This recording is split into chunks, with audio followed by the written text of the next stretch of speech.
Saya kira konsep yang paling sering disalahartikan dalam sains dan seperti diketahui ya, yang merupakan konsep yang paling mengundang banyak kontroversi, mungkin bukan hanya dalam sains, tapi bahkan dalam kebudayaan populer kita, yaitu gagasan tentang evolusi.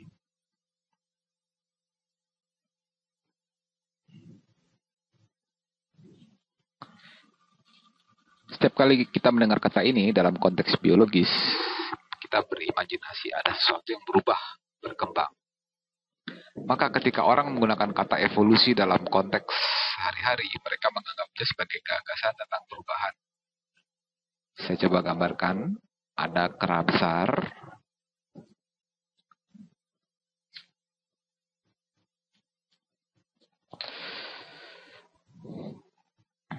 yang membungkuk. Gambar ini biasanya ada di museum alam. Seekor kera besar berjalan membungkuk. Mungkin dia juga memakai topi. Dan kemudian mereka menunjukkan gambar lain. Secara bertahap dia berubah menjadi berjalan tegak. Lalu menjadi manusia yang sedang berjalan ke tempat kerjanya.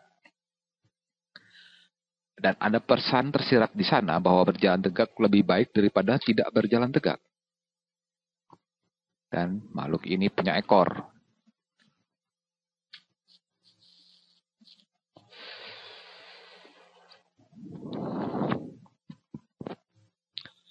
Kita telah melihat ini sebelumnya. Bila Anda pernah ke Museum Sejarah Alam, dan di sana Anda lihat kera besar berjalan tegak, dan akhirnya Anda melihat gambar manusia, maka itulah gagasannya. Bagaimana kera besar berubah menjadi manusia. Saya telah melihatnya dalam berbagai konteks, bahkan dalam kelas biologi, atau di komunitas sains, mereka akan bilang kera besar berevolusi menjadi manusia. Kera besar berevolusi menjadi pra-manusia. Makhluk berdiri hampir tegak, agak bungkuk, terlihat seperti setengah kera dan setengah manusia, dan lain-lain. Saya ingin menjernihkannya di sini. Meskipun memang ada proses ketika makhluk-makhluk ini berubah dalam kurun waktu, mungkin nenek moyang mereka tampak terlihat seperti ini.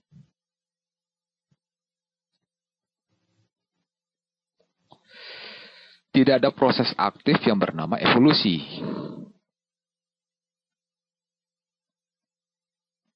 Evolusi bukanlah seperti kera besar berkata, saya ingin anak-anak saya terlihat seperti ini. Maka, saya ingin DNA saya berubah agar mereka dapat menjadi makhluk ini.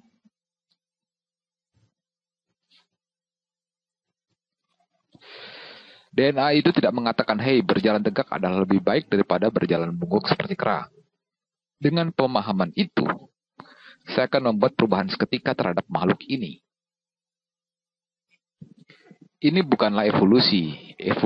Evolusi bukanlah, Anda tahu, ada orang yang membayangkan ada pohon di sini, di pohon ini ada buah-buahan, di bagian atas pohon mungkin ini adalah apel. Dan mungkin di sana ada makhluk seperti sapi atau makhluk seperti kuda yang berkata, saya ingin menjangkau apel itu. Dan karena mereka ingin menjangkau buah itu, maka pada generasi berikutnya mereka berusaha meninggikan leher, memanjangkan leher. Dan setelah beberapa generasi, leher mereka jadi sedemikian panjang sehingga akhirnya mereka berubah menjadi jerapah. Hal seperti itu bukanlah evolusi, juga bukan maksud dari evolusi. Walau pada pandangan awam, kata evolusi mendorong kita berpikir seperti ini. Apa itu evolusi? Sesungguhnya saya lebih suka menggunakan istilah seleksi alam.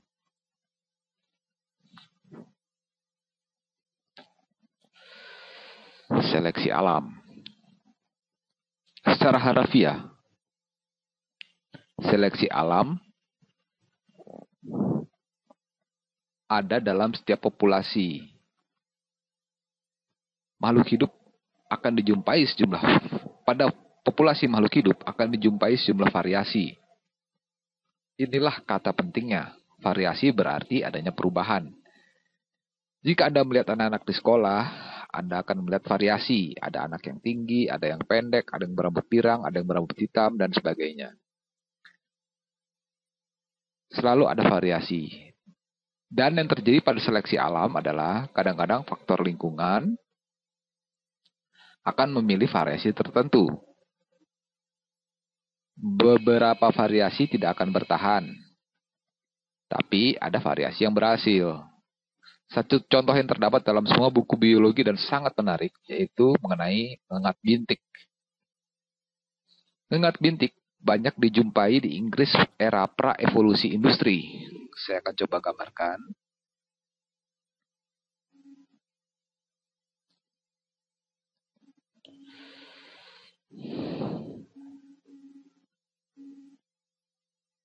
Dua ngengat bintik di sini. Saya gambarkan satu lagi.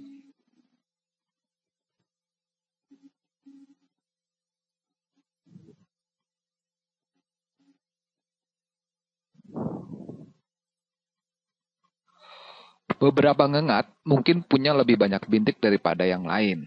Mereka tampak seperti ini.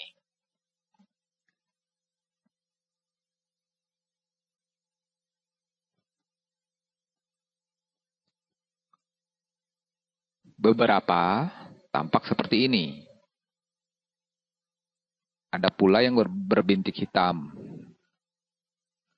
Dan ada yang hampir tidak punya bintik.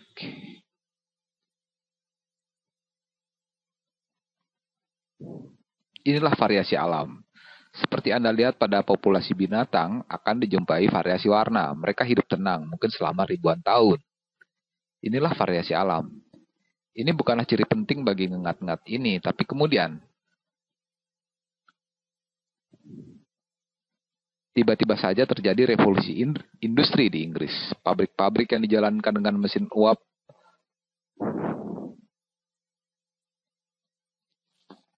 berbahan bakar batu bara mengeluarkan jelaga. Jadi tiba-tiba hal yang dulunya abu-abu putih, misalnya mungkin beberapa batang pohon, saya gambarkan beberapa batang.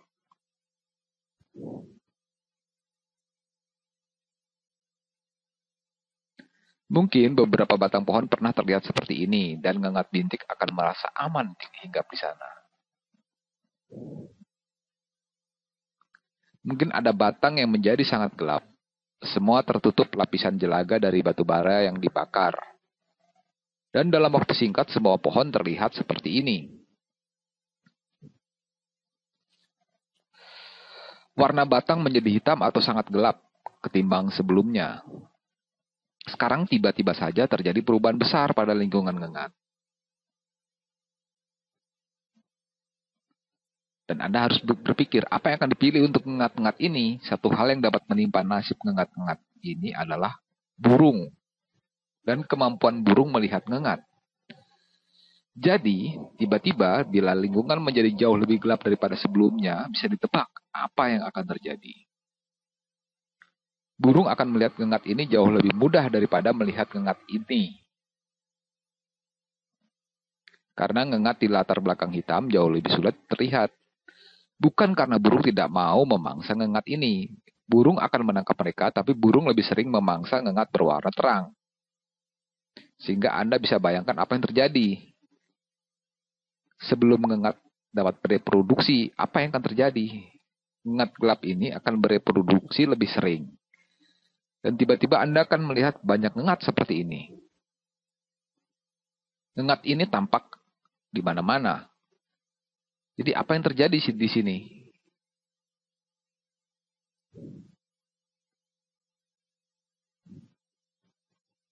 Apakah ada desain atau perubahan aktif oleh ngengat ini? Apakah ngengat ini, maksud saya, bukankah merupakan cara cerdas untuk menjadi hitam?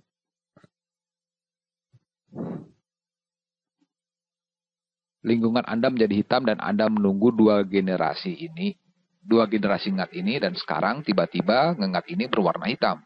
Dan Anda mungkin berkata, wah itu ngengat yang jenius. Mereka bisa berevolusi menjadi ngengat hitam agar bisa mudah menghindari burung. Tapi bukan itu yang terjadi. Ada banyak variasi di populasi ngengat bintik. Dan yang terjadi adalah ketika lingkungan berubah menjadi gelap dan semakin gelap, ngengat di sebelah sini kurang berhasil bereproduksi.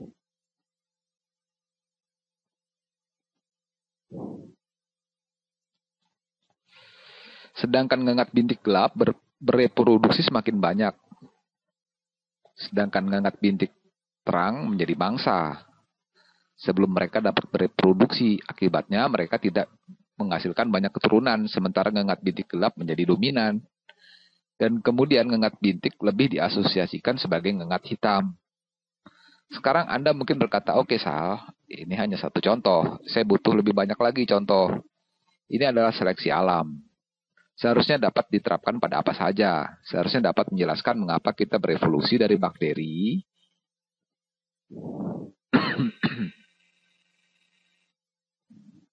atau bahkan RNA yang bereplikasi sendiri, yang akan saya bicarakan nanti. Saya perlu lebih banyak bukti seleksi alam. Contoh terbaik adalah flu. Saya akan buat video lain tentang virus dan bagaimana virus bereplikasi.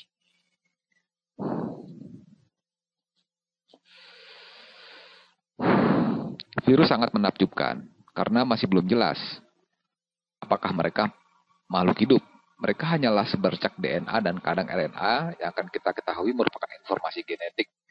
Dan mereka memuatnya dalam wadah geometris penampung protein kecil ini.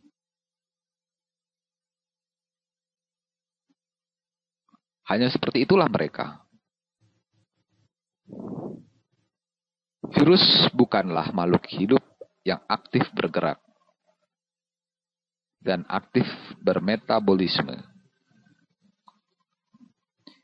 Yang mereka lakukan adalah mengambil DNA ini dan menyuntikkannya ke sesuatu yang dapat memprosesnya. Dan mereka menggunakan DNA untuk menghasilkan lebih banyak virus. Tapi bagaimanapun, flu bukanlah virus.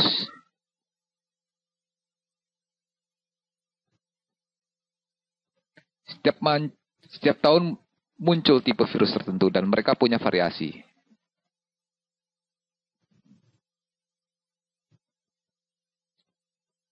Saya akan buat variasi dengan buat banyak titik-titik. Dan mereka menginfeksi. Misalnya ini flu manusia.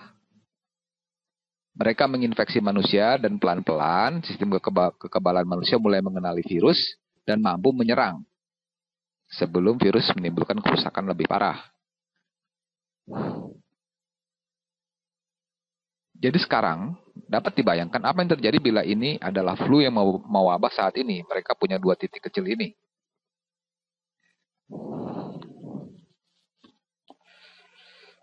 Tapi katakanlah, beginilah sistem kekebalan kita mengenali mereka. Sistem kekebalan tahu, oh, tiap kali saya menemui sesuatu dengan 2 titik kecil ini, itu berarti bahaya. Maka saya akan menyerang dan menghancurkan sebelum menginfeksi DNA. Dengan begitu, kita punya seleksi alam yang ampuh ketika sistem kekebalan mengenali virus. Nanti akan dibahas apa arti belajar bagi sistem kekebalan, sehingga mereka mulai menyerang virus. Tapi flu, Anda dapat memandangnya sebagai makhluk. Ya, Anda dapat memandangnya mungkin sebagai makhluk licik. Tapi flu tidaklah begitu. Mereka bukanlah makhluk hidup. Apa yang mereka lakukan adalah mereka selalu berubah. Anda mungkin tahu dalam tiap populasi akan selalu ada perubahan. Mungkin sebagian besar punya 2 titik. Tapi dalam perjalanan waktu, ada yang hanya punya 1 titik, 3 titik. Dan mungkin itu hanya mutasi acak. Mungkin ini 1 dari sejuta virus punya 1 titik ketimbang 2 titik.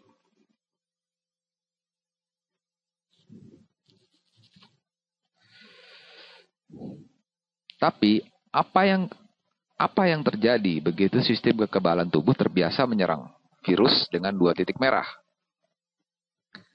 Dia tidak akan bersaing dengan kapsul virus lain untuk menginfeksi manusia. Dia akan punya DNA manusia untuk dirinya sendiri. Akibatnya virus ini akan lebih sukses. Maka pada musim flu tahun depan, ketika orang mulai bersin dan menyebarkannya di gagang pintu atau tempat lain, ia akan menjadi virus baru. Jadi, jika Anda lihat ini berproses tiap tahun, ada virus flu baru. Itu evolusi dan seleksi alam dalam real time. Dan itu memang terjadi.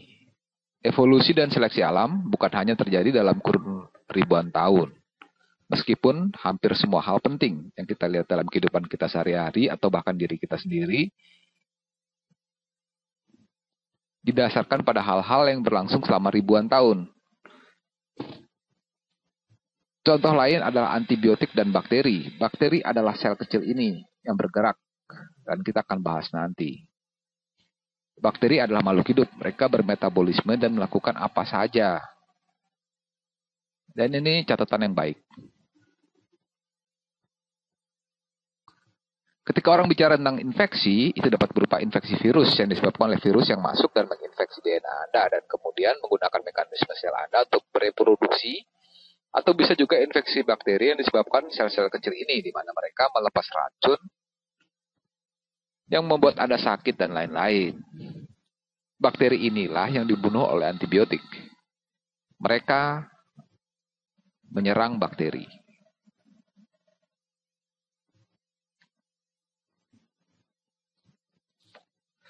Antibiotik membunuh mereka.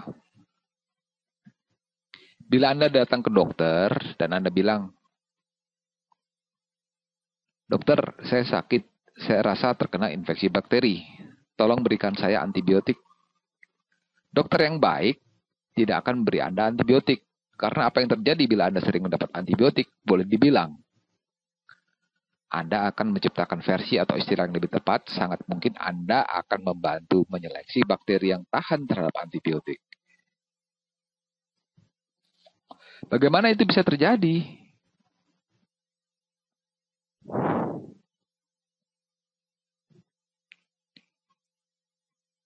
Misalnya, ini adalah bakteri.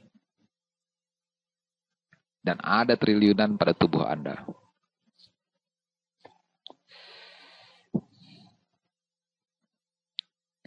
Sesekali muncul bakteri yang sedikit berbeda.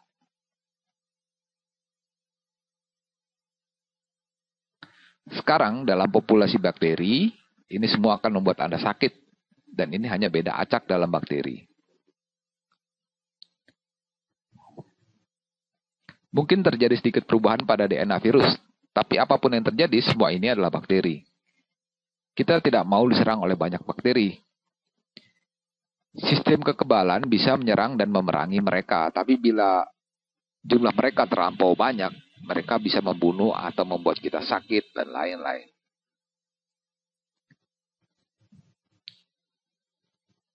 Ketika mereka tidak terlalu butuh karena bukan dalam suatu hidup atau mati, mungkin antibiotik itu dapat ampuh membunuh bakteri hijau. Tapi apa yang terjadi bila tiba-tiba banyak bakteri hijau terbunuh? Sekarang bakteri biru menguasai seluruh ekosistem. Yang sebelumnya harus diperebutkan dengan bakteri hijau. Sekarang hanya ada bakteri biru. Dan mereka dapat leluasa bereplikasi. Jadi, sekarang ia akan leluasa bereplikasi dan sekali lagi, tidak ada semacam desain atau proses pintar di sini. Seperti bakteri ini mungkin bilang, saya akan lebih pintar. Dan merancang diri agar tahan terhadap ancaman antibiotik. Tidak, bukan begitu. Yang ada hanyalah perubahan acak. Mutasi virus dan bakteri sering terjadi dan perubahan acak terjadi pada 1 dari 1.000.000.000, bukan? Tapi tiba-tiba bila Anda mulai membunuh semua pesaing, maka bakteri ini dapat bereplikasi sangat cepat dan menjadi bakteri yang dominan.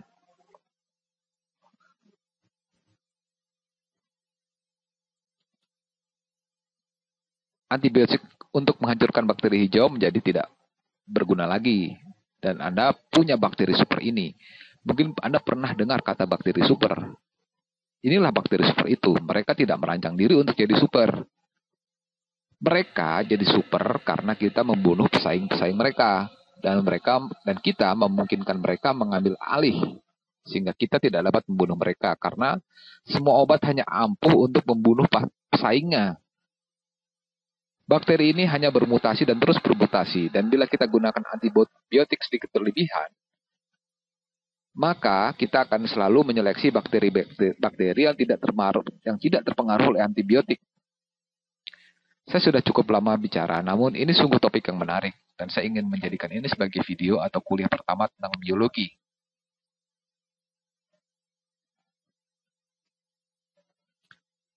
Bila Anda sungguh ingin pelajari makhluk hidup, Anda tidak dapat membuat asumsi selain seleksi alam.